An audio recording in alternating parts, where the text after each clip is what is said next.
Salve, salve galera, sejam bem-vindos a mais um vídeo do nosso canal. E no vídeo de hoje nós vamos repercutir alguns cortes do canal do João Guilherme, da ESPN e do Flazoeiro. Nós vamos ver algumas notícias muito importantes do Flamengo, como o jogador barrado, proposta milionária recusada pelo Flamengo, milionária não, bilionária, a opinião do João Guilherme, onde o Botafogo começou a perder o Campeonato Brasileiro e quem são os principais concorrentes e a importância do jogo de hoje. E para finalizar, temos o vídeo da ESPN Brasil, onde eles fazem comparação entre o Abel Ferreira e o Tite, né? Trabalhos em patamares diferentes, mas a importância dos técnicos, né, para o futebol. E se você gosta desse tipo de conteúdo, já vai deixando o seu like, se inscreva no canal, curte e compartilha. A gente está tentando chegar a 1000 inscritos, então, pessoal, ajuda aí. Estamos quase chegando lá, tá bom? As visualizações estão muito boas e agradeço a vocês. Sem mais enrolação, bora pro vídeo. E eu vou te falar um negócio, o que vai deixar a galera ainda mais irritada. Você sabe quando desandou tudo? Quando o Botafogo perdeu para o Flamengo no Engenhão. O botafoguense, naquele momento, não esperava isso, pelo que o time vinha jogando.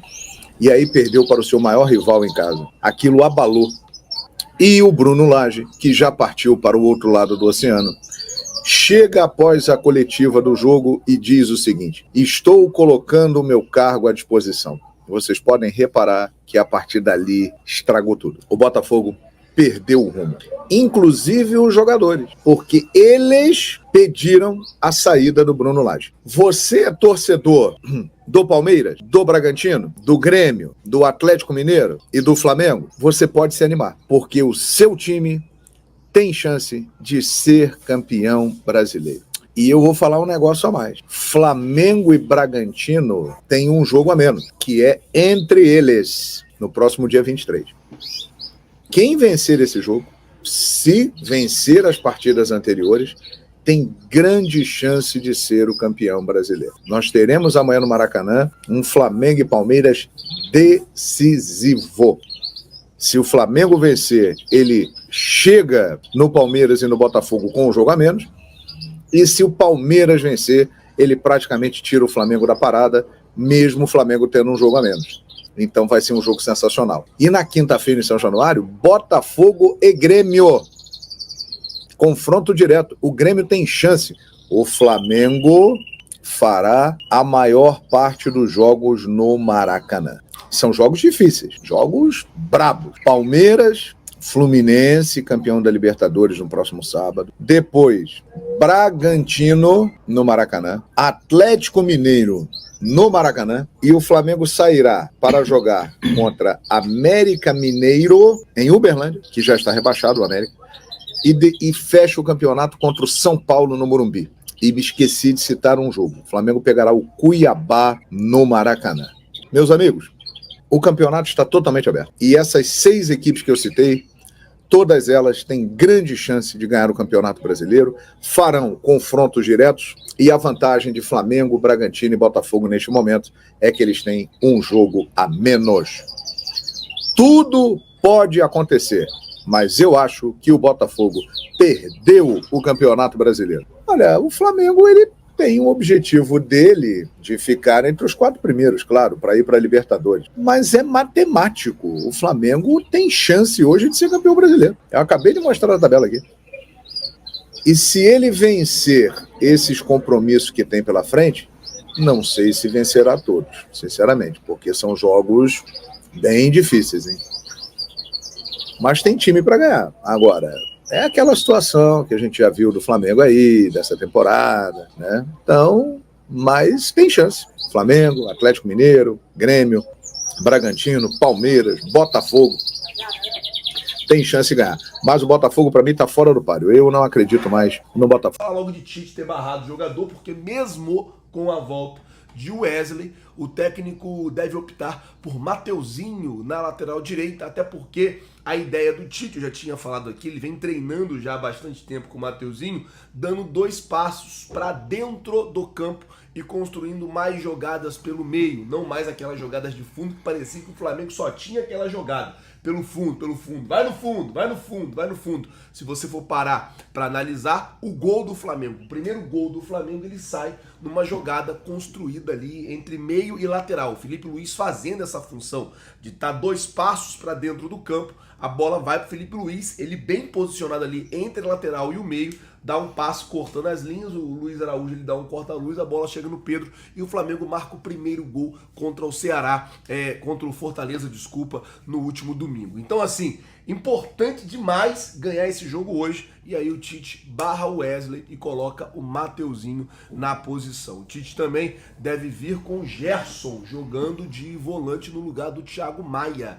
E deve vir com o Gerson, Pulgar, Arrascaeta ali fazendo essa trinca no meio campo. Alguém tem que ficar para marcar. Alguém não pode subir, porque não pode deixar o meio campo vazio, porque o Palmeiras é uma equipe muito perigosa. O jogo de hoje vai exigir 100% de concentração do time do Flamengo. Essa é a realidade. Bom, vamos mudar de assunto aqui. Vamos falar agora sobre proposta rejeitada, porque o vice-presidente de marketing do Flamengo, ele deu uma entrevista em um podcast e falou que o Flamengo freou, né? Parou uma negociação que estava sendo feita entre os clubes ali da Libra com o Mubadala Capital. É um fundo soberano dos Emirados Árabes. Os árabes, mano, os caras não fazem negócio para perder.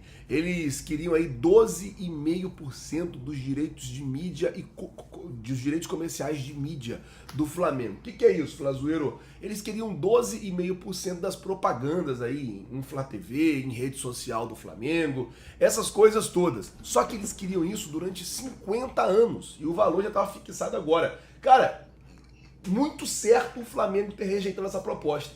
Porque, cara, a internet não está em todos os lugares do Brasil. A internet está em expansão acelerada, inclusive, no Brasil e tende a crescer muito mais essa questão de rede social, essa questão de tudo que a gente vê hoje. E aí o que acontece?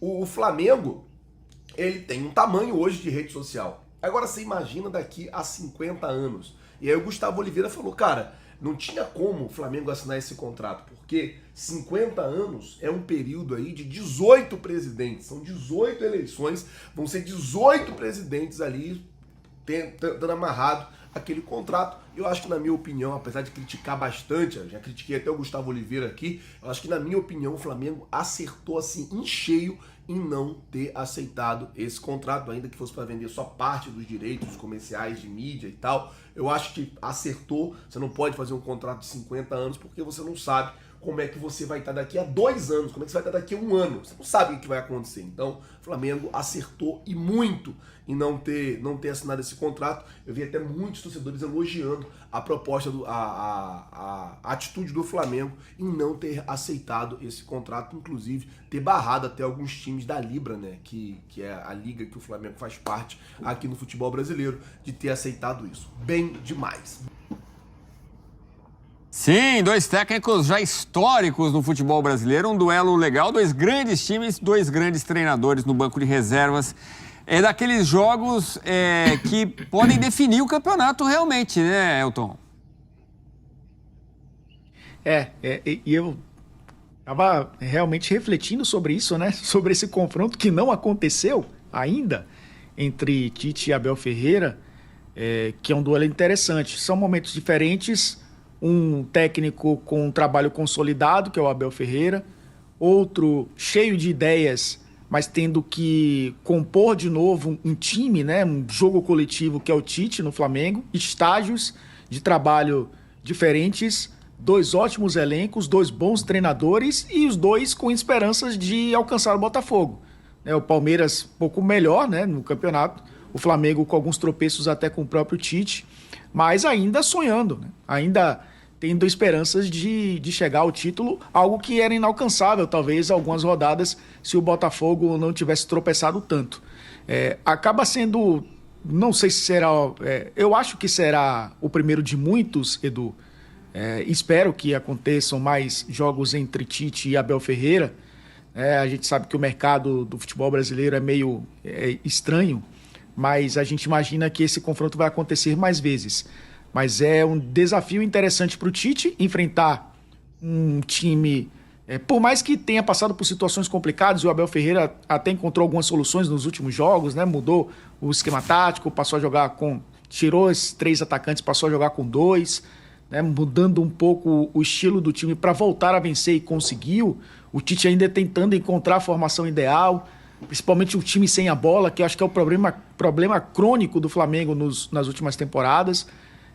Mesmo assim, com esses acertos e erros, é um confronto de 2 camisas gigantes, 2 técnicos, os 2 melhores, né? Vamos falar assim hoje do futebol brasileiro, um que estava na seleção brasileira até o fim do ano passado, o atual campeão brasileiro e bicampeão da Libertadores. Realmente ingredientes interessantes, né, para esse jogo. Mais uma final de pontos corridos, né? Não é chavão. Acaba sendo uma decisão de 2 protagonistas. É isso, Antero. E se o Flamengo, você já falou, né, Antero, que se vencer, entra na briga pelo título, o Palmeiras assume a ponta. É verdade, com 2 jogos a mais, mas assume em pontos em caso de vitória. E a gente lembra que o Botafogo só pega o Grêmio na quinta-feira, quer dizer, passaria a noite na liderança, o que pode dar aí uma confiança e botar mais pressão ainda no Botafogo, né? Esse Palmeiras agora de Endrick na seleção, com o Breno Lopes, com o Richard Rios, um time que mudou durante as últimas partidas, né, Antero? Sim, mudou. Bom, Edu, eu sempre faço uma seguinte conta. Vale a classificação depois de todos os jogos disputados na rodada. Como você falou, o Palmeiras, se vencer, ele dorme em primeiro, mas a rodada ainda não terá terminado. Então vamos lá. Primeiro, cada um tem de olhar para o próprio umbigo, ou imbigo, como se falava no Bom Retiro. O Flamengo vencer e ter alguma esperança, o Palmeiras vencer, continuar ali nessa toada forte e eliminar um candidato muito incômodo. E a coisa é simples, né?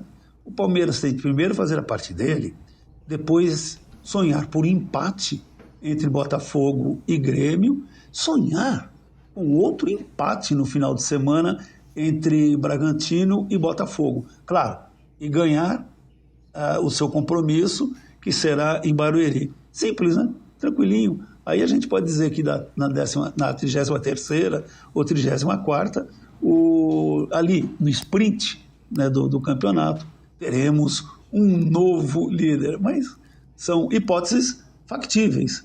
Mas o Palmeiras tem de fazer a parte dele e torcer para os outros não fazerem. E acrescentando, antes de voltar para você, Edu, eu diria que o duelo desta quarta será entre o Palmeiras de Abel e o Flamengo, que ainda procura ser o Flamengo de Tite. O Flamengo de Tite, de fato, aparecerá em 2024. Pode ocorrer um fenômeno neste menos de um mês que resta para o Campeonato Brasileiro. Mas devemos esperar e cobrar do Tite a partir de janeiro. Então é isso, nação, chegamos ao final de mais um vídeo e hoje inicia a 38ª rodada, né, como falado, com os seguintes jogos: Internacional e Fluminense às 19 horas, América Mineiro e Curitiba também às 19 horas, Atlético Paranaense e Fortaleza às 20 horas, São Paulo e Bragantino às 20 horas também, às 21h30 temos o nosso Mengão Flamengo contra o Palmeiras e amanhã às 19 horas Goiás contra o Santos, às 19 horas também Corinthians contra o Atlético Mineiro, às 20 horas, Bahia contra o Cuiabá. E para nós o jogo mais importante de amanhã, às 20 horas, Botafogo contra o Grêmio. Será que nós voltamos para a briga pelo título? Então é isso, pessoal. Até o próximo vídeo.